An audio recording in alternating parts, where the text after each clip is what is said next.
I remember I was once able to visit a synagogue in Krakow, Poland, and I was struck that the whole floor was all one level, except for this one spot that was probably a foot and a half by a foot and a half square, that was lowered about an inch or two below the rest of the synagogue. And I remember asking, what's with that square? And the person who was giving a tour said, that's where the cantor stands. And the reason comes from the psalm we hear today. Out of the depths I cried to you, O Lord. O Lord, hear my voice.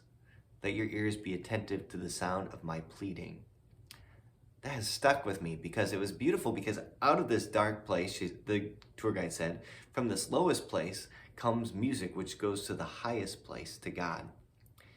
And oftentimes it is in the darkest spot, when we're at our rock bottom, that the most beautiful prayers can come about.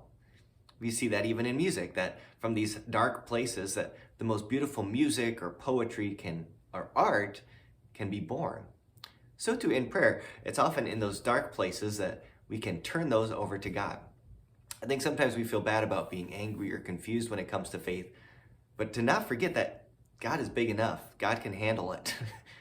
Sometimes I think we act a little bit like teenagers or like adult children when we're kind of holding all this stuff in. And if you're a parent of a teenager or an adult child and you say, you can tell something's up with your kid, and you ask them, is everything okay? And they say, yeah, I'm fine, when they're clearly not.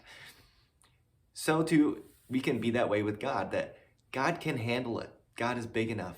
So we're called, I think, at times to recapture that spirit of lament, of crying out, of expressing our hurt, our pain, our sorrow, our honesty with God. In fact, there's a whole book of the Bible dedicated to laments, lamentations. So today, if you're going through a difficult moment and a difficult time, pour it out to God from the depths, and He will hear your voice.